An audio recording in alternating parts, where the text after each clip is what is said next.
열왕기하 2장 19절 말씀.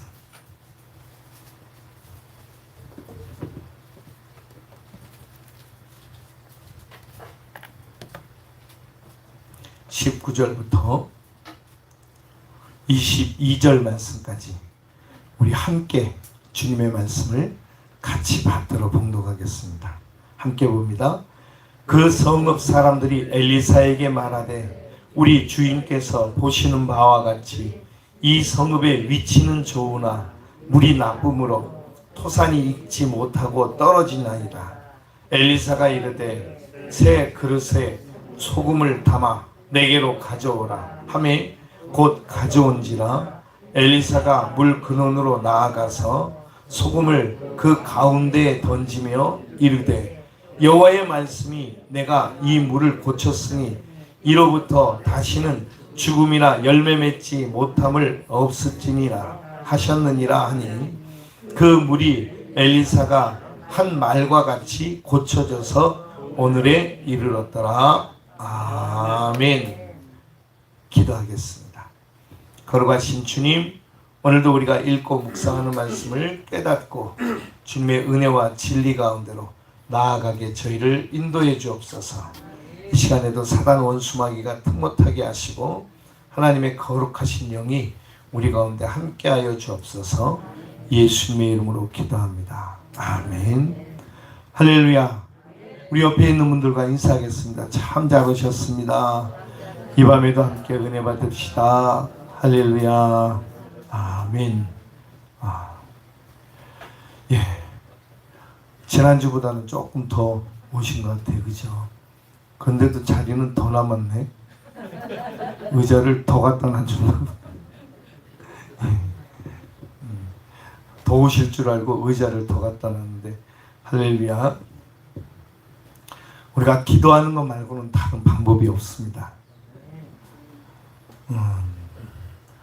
이제 얼마 전에 오늘이죠. 오늘 제가 아침에 어떤 집사님하고 통화를 했는데 통화하면서 그랬습니다. 기도 말고는 다른 방법이 없네요. 아무리 해도 안 고쳐지고 변하지 않으니까 뭔 방법이 있겠어요. 기도 말고. 그런데 우리에게는 기도가 가장 큰 능력인 줄 믿습니다. 할렐루야. 예수님이 그러셨거든요. 기도 외에는 이런 유가 없다. 이런 길이 없다. 이런 방법이 없다. 라고 말씀하셨기 때문에 오늘도 기도하러 나온 저와 여러분들에게 우리 하나님이 함께 해 주실 줄 믿습니다. 오늘 이야기는 엘리사 선지자의 놀라운 능력의 이야기입니다. 엘리사 선지자는 우리가 아는 것처럼 이스라엘 최고의 선지자라고 일컬어지는 엘리야 선지자의 제자였습니다. 그런데 실상 일과 능력은 이 엘리사를 통해서 더 많이 일어났습니다. 그 일 중에, 그 능력 중에, 그 기적 중에 하나가 오늘 먹지 못하고 그 물로 인해서 썩고 문드러질 세상이 바뀌게 되는 역사가 오늘 성경에 기록이 되어 있습니다. 엘리사가 어느 날 여리고 지방을 지나가고 있었습니다. 그런데 그 지역 주민들이 엘리사 선지자를 찾아왔습니다. 누구라고요? 누구를 찾아왔다고요? 엘리사입니다. 제가 혹시 하다가 엘리야 그러면 엘리사구나 이렇게 알아두시면 돼요. 아니 제가 엘리사하고 엘리야하고 자꾸 바꿔서 혼동해서 이렇게 이야기할 때가 종종 있어요. 그러니까 여러분 또 제가 뭐 엘리야가 어쩌죠? 지금 엘리사 얘기하고 있구나 이렇게 생각하시면 됩니다. 예. 엘리사 선지자는 정말로 그가 기도했던 것처럼 갑절의 영감을 달라고 영역을 달라고 해서 그의 스승이었던 엘리사보다 갑절의 일을 하고 갑절의 영감을 받았던 사람입니다. 여러분 열왕기하를 통틀어 보면 엘리사 선지자의 기적의 일들이 얼마나 많은지 몰라요. 엘리야 선지자하고는 비교도 안 됩니다. 그런데 왜 엘리야 선지자가 엘리사 선지자보다 훨씬 더 높임을 받고 추앙을 받느냐? 그것은 영적 전쟁 때문이었죠. 그래서 하나님이 높임을 받으시도록 그렇게 하나님 앞에서 그 사역을 등에 해냈기 때문이죠. 여러분 아시는 것처럼 바알 선지자 450명과 아세라 선지자 400명, 도합 850년과 혼자서 영적 전쟁을 벌였습니다. 그리고 그들을 다 잡아서 또 죽였어요. 이 백성들이 다 그들을 한 명도 이 산에서 내려가지 못하게 하라. 그래서 다 잡아 죽였죠. 그래서 유명한 일화가 되었습니다. 그랬던 엘리야 선지자도 사실 보니까 별반 사람이지 사람일 뿐이지 그냥 아무것도 아닌 존재였다는 것을 그 다음에 사건들을 통해서 줄줄이 또 이야기를 해줍니다. 그런데 하나님은 그 하나님의 사람들을 결코 그냥 포기하고 낙심하고 있을 때도 버려두지 않으시고 끝까지 그를 붙들어서 사용하셨구나라고 하는 것이 이제 열왕기 상하에 기록되어 있는 내용들입니다. 그렇죠, 그렇죠? 엘리야 선지자가 그랬습니다. 하나님, 나를 이렇게 죽게 하시려고 이렇게 그 일을 하게 하셨습니까? 850명을 다 때려잡고 내려왔는데 그 유명한 이세벨이 엘리야가 어디 있냐고 당장 잡아오라고. 그러니까 도망갔어요. 그리시네가로 도망가서 거기서 원망하면서 하나님을 원망하면서 나로 이렇게 죽게 하려고 그 일을 행하게 하셨냐고 그러면서 막 원망하니까 하나님께서 그에게 까마귀를 보내셔서 먹을 것을 입혀주셨더니 먹을 것을 보내주시고 그리고 그의 삶을 유지하게 하시되 그러면서 내가 너를 위하여 선지자들을 아직까지 예배해놨다. 이런 말씀을 주셨습니다. 그 대표적인 선지자가 엘리사였던 거죠. 그러나 그들은 아직 생도에 불과한 것입니다. 선지자라기보다. 그러니 너와 같이 함께 순교할 각오가 되어 있는 사람들이 많다라고 보여주시면서 그가 힘을 얻어서 다시 이제 주님의 사역을 감당하게 되었죠. 그리고 난 다음에 나중에 별것도 안 했어요. 그죠? 별일도 물론 죽은 과부의 아들도 살리기도 했지만 기적의 역사도 있었지만 그렇게 하고 난 다음에 얼마 있지 않아서 그냥 그는 하늘로 올라가 버렸어요.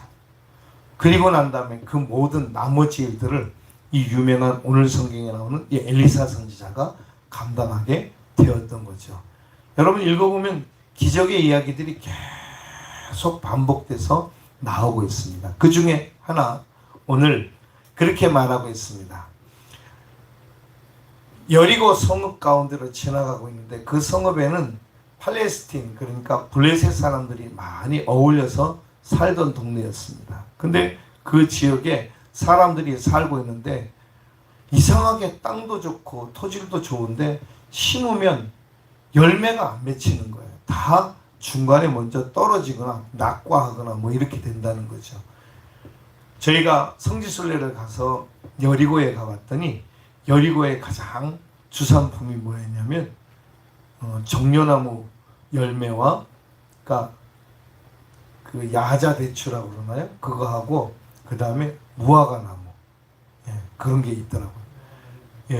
그래서 그렇게 좋은 먹을거리들이 나는데 근데 열매가 맺히기도 전에 떨어져 버리는 거예요. 왜 그런가 살펴봤더니 물이 나빴던 거죠. 근데 아무리 물을 자기들이 물을 어떻게 하겠어요? 나는 물을 어디서 새로 만들 수도 없고 물은 오직 하나님께서만 주시는 거죠. 그렇죠? 사람이 생물이 살 수 있는 세 가지의 3대 요소라고 그러죠. 그죠? 물, 햇빛, 공기. 이 세 가지는 인간이 만들 수 있는 것이 아닙니다. 그래서 하나님께서 우리에게 유일하게 주신 빛이 이 전등이나 빛을 통해서 사람들이 햇빛을 대신할 그런 것들을 찾아서 하우스를 만들어 놓고 그죠? 거기 안에다가 이 전등이나 이런 것들을 통해서 열도 주기도 하고 그래서 얘네들이 자라는데 힘을 주기도 합니다. 그런데 그것은 어디까지 하우스 안에만 일어나는 일이지 하우스 밖에까지 할 수 있는 것은 없습니다. 그렇죠? 세상에 그 무엇이 태양을 대신하고 세상에 그 무엇이 달빛을 대신한답니까? 없습니다. 공기? 말할 것도 없죠. 이제 사람들이 공기를 이제 공기도 파는 날이 온다고 그러죠. 이제 곧. 물은 옛날에 저희 어렸을 때 물 판다고 그런 얘기를 했었어요. 그랬더니 웃었어요.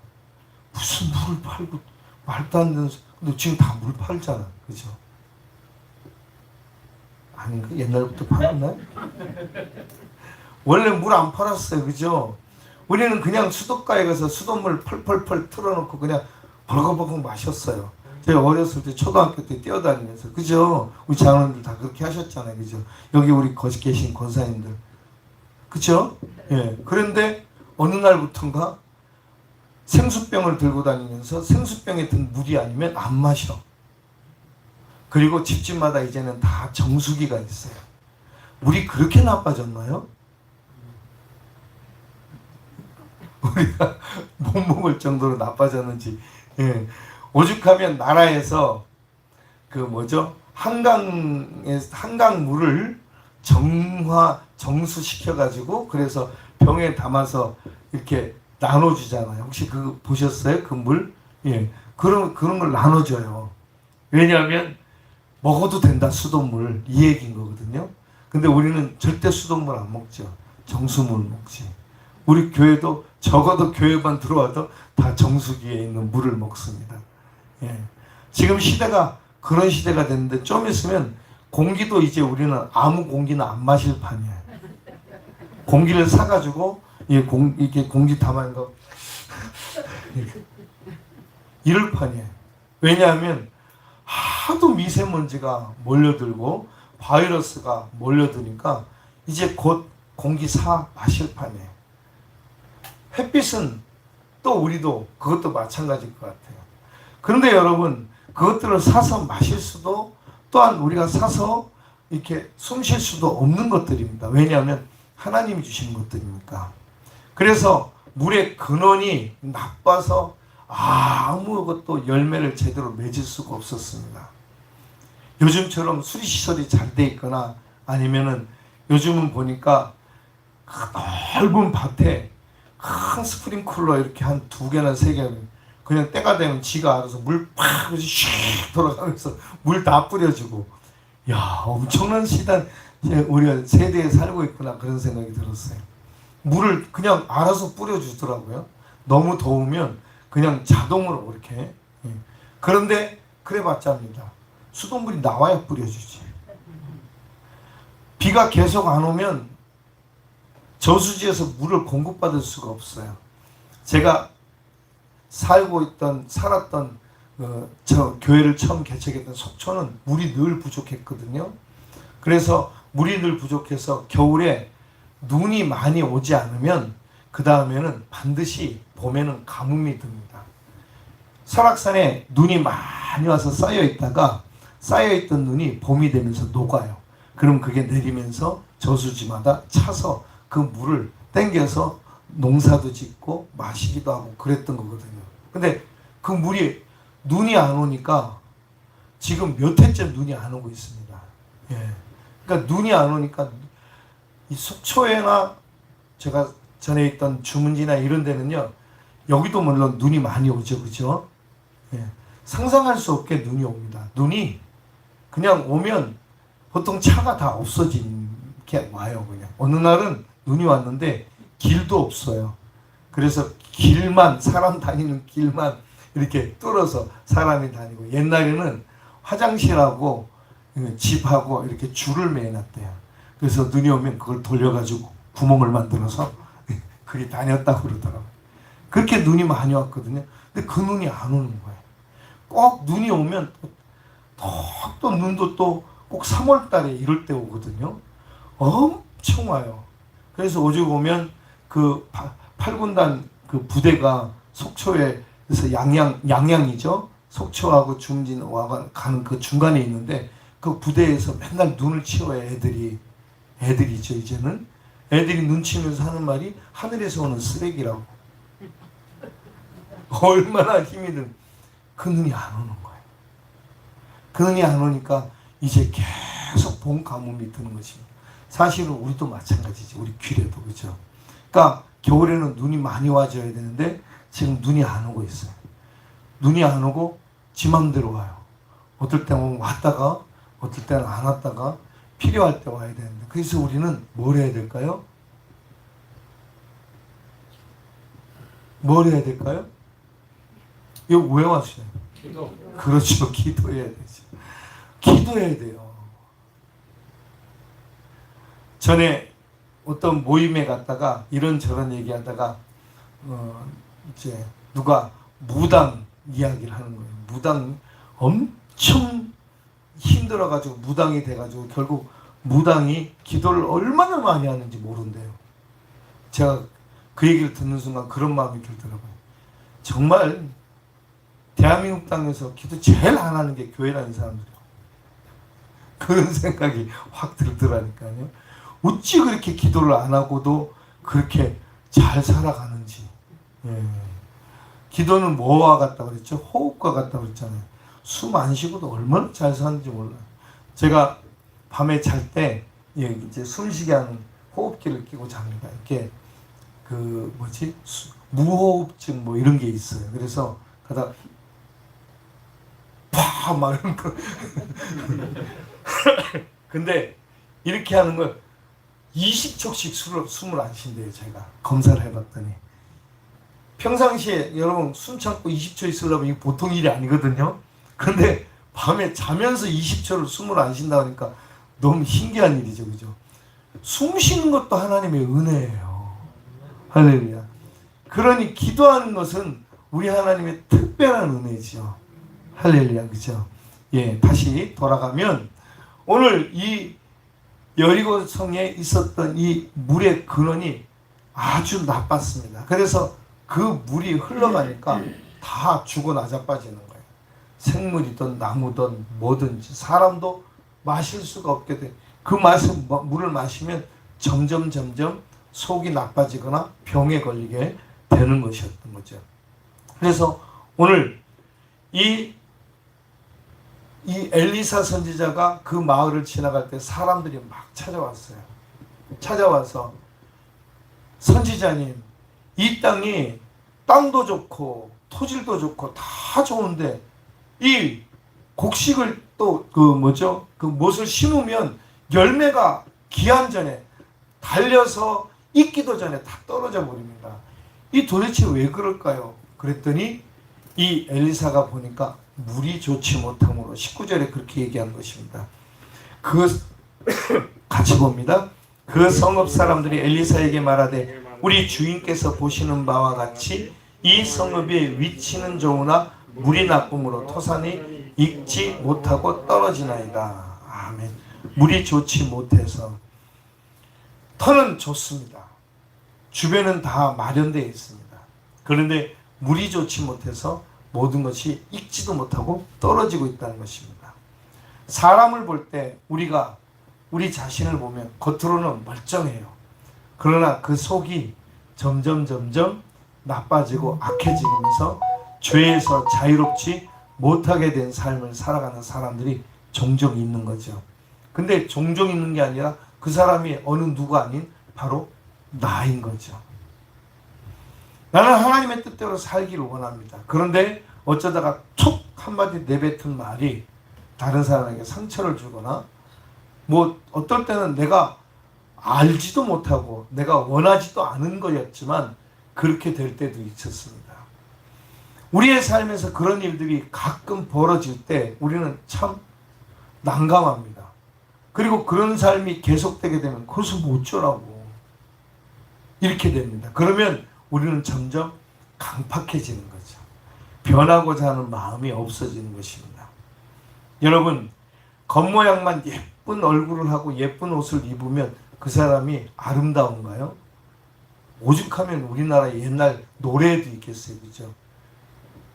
얼굴이 예뻐야 여자냐, 마음이 과하지. 근데 왜 여자만 갖고 그런지 모르겠어. 남자도 있는데. 그죠? 예. 저를 보세요. 예, 옛날에 뭐 이마에 머리가 있었을 때는 얼마나 한 힘을 했겠어요. 그죠? 배가 없을 때. 이제는 배가 또 나오고 이마에 머리도 없고. 제가 어느 수련회를 갔는데 저를 누가 커리캐처를 그죠? 이제 이렇게 그림을 그려줬어요. 그러니까 머리가 하나도 없는 거예요. 여기 이 사람이 나를 뭘로 보고 이렇게 그려줬나 했더니 제가 거울을 봤더니 여기 머리가 있었거든요. 제가 보기에는 이거는 안 그려주고 요 없는 부분만 이렇게 그려놨더라고요. 그래서 제가 막 신경질을 냈는데, 근데 그랬더니 우리 집사람이 당신 머리 없어요. 머리가 없다는. 우리의 삶이 머리가 있고, 머리가 아니고 머리카락이 있고, 좋은 옷을 입고 얼굴 멋지게 생기고, 그리고 한들 그 사람이 멋진 사람이 되고 아름다운 사람이 되겠습니까? 그 속 사람이 아름다워야 되는 거죠. 할렐루야.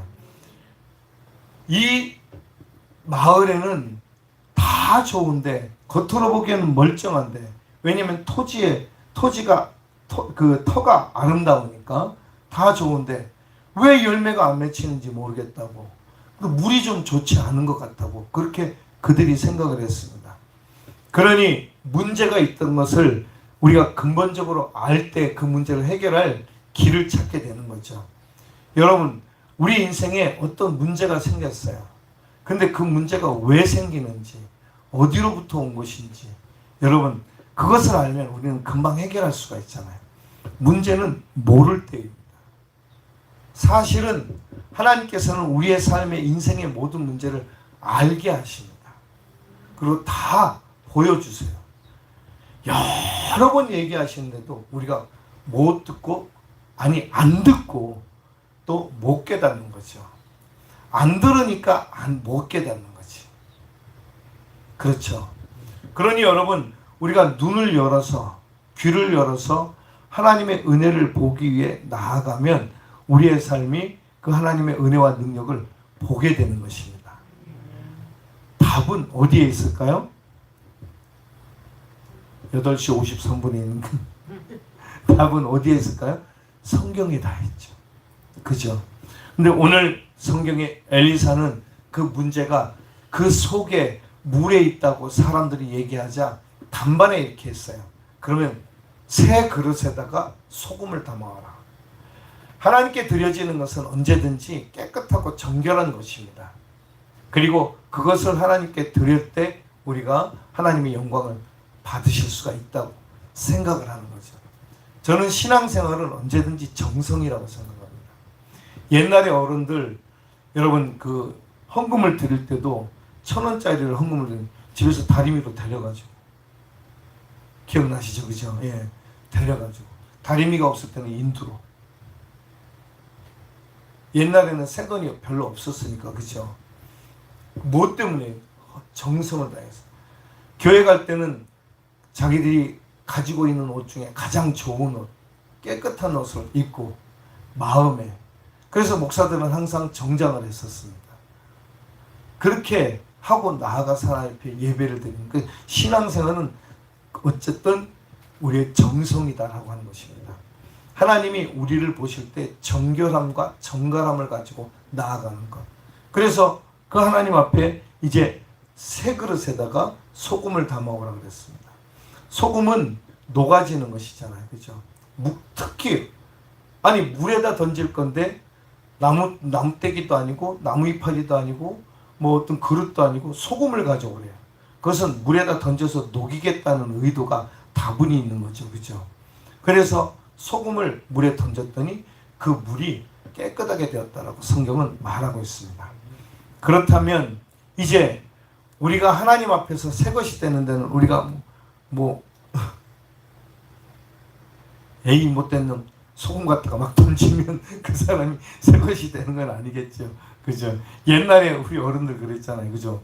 어디 갔다가 오면 뭐죠? 장례식장에 갔다 오거나 뭐 이러면 소금 뿌렸잖아요. 소금 뿌려서 정결하게 신다고 그런 생각을 했었던 것 같아요. 그런데 그런 의미하고는 다른 것입니다. 그죠? 소금을 물에다 던진 것은 녹아서 사라지는 거잖아요. 그죠? 새 그릇에 담아온 소금을 물에다 던졌습니다. 그리고 그 물이 정결하게 씻음 받았습니다. 고쳐지니까 모든 문제가 해결되었습니다.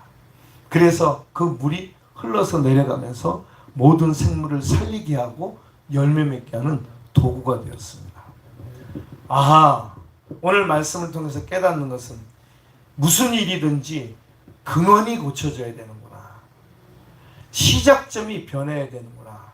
나의 시작점이 어디인가라고 하는 것을 우리가 깨달아야 되겠다라는 생각인 것입니다.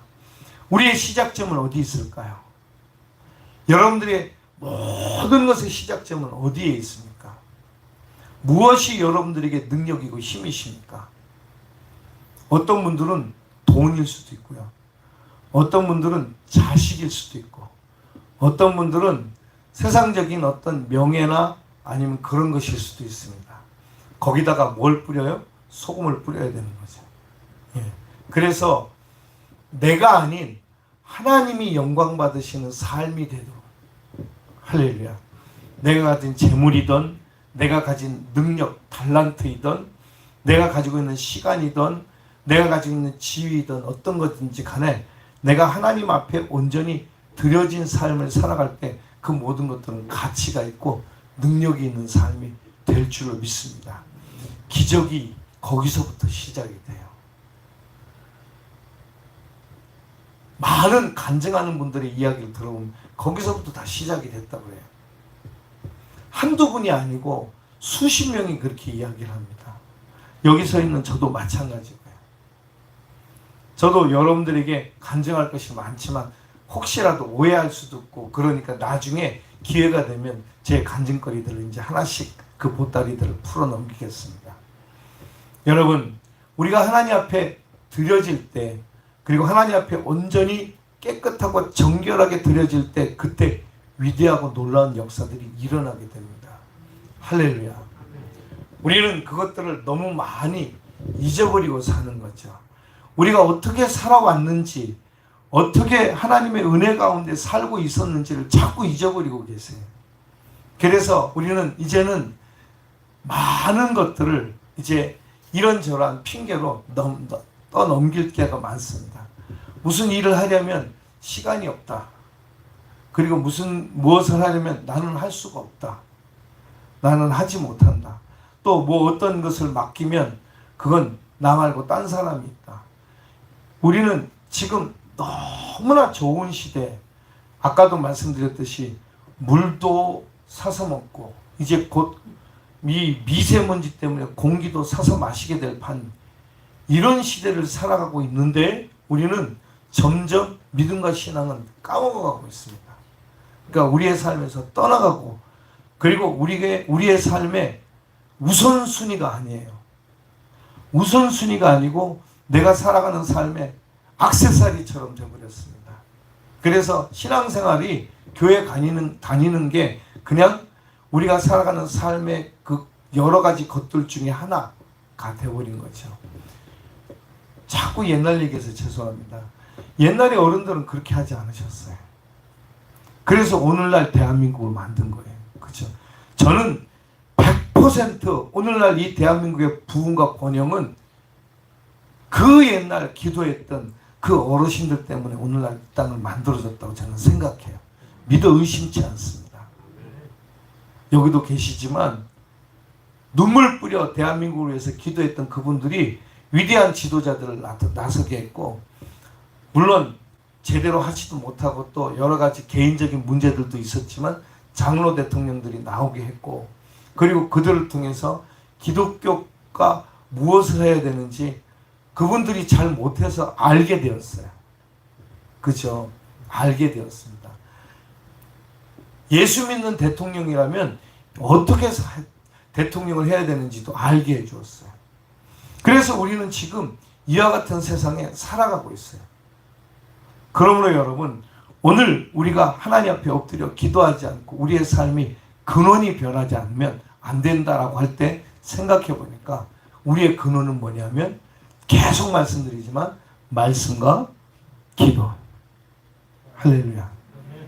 말씀으로 돌아가고 기도로 힘을 내야 되는 것입니다. 다른 방법은 아무것도 없어요. 여러분 여기 보세요. 모니터 있죠. 마이크 짱짱하게 잘 나오지. 유튜브로 보죠.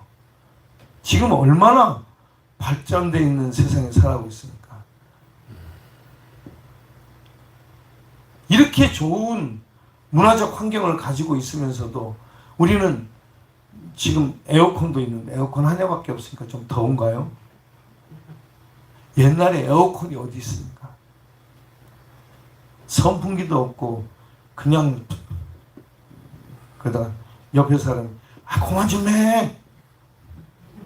내가 더워 죽겠네. 막 이러고. 그죠? 그런 시대를 우리는 해도 얼마든지 지금도 엄청 덥지만 그때도 마찬가지로 다 더웠어요. 그죠? 그래도 우리는 원망이나 불평하지 않고 순종하면서 특히 말씀에 순종하면서 우리는 그렇게 믿음을 지켜왔습니다. 그래서 오늘날 대한민국이 된 거예요. 근데 우리는 이 대한민국을 그렇게 믿음으로 보존할 생각을 가져야 되겠죠. 근원이 변해야 됩니다. 우리의 신앙이 다시 돌아가야 됩니다. 예수 운동이 일어나야 돼요. 복음 운동이 일어나야 됩니다. 하나님의 나라에 대한 소망이 다시 생겨야 됩니다. 물론 다 오래되니까 신앙과 믿음이 그냥 다 이렇게 뭐라 그러죠? 매너리즘에 빠져가지고 쳇바퀴 돌아가듯이 그렇게 신앙생활을 하는 거일 수도 있습니다. 그러나 우리는 다시 깨어나야 됩니다. 근원이 고쳐져야 됩니다. 거기에 예수 그리스도의 복음이 던져져야 되고요. 그리고 완전히 변화되고 녹아져야 됩니다. 그래서 우리의 삶이, 우리의 라이프 스타일이 우리가 복음, 예수 믿는 믿음의 스타일로 바뀌어야 될 줄로 믿습니다. 그러면 이 역사는 반드시 일어납니다. 이 땅은 다시 고침받습니다. 다시 살아나게 될 것입니다. 지금까지 우리가 그것을 못한 것이 우리의 잘못이구나라고 하는 것을 깨닫고 회개하고 돌아갈 때 우리 안에 역사가 일어나게 될 줄로 믿습니다. 우리 이 시간 한번 기도하겠습니다. 그렇습니다. 주님, 오늘도 우리에게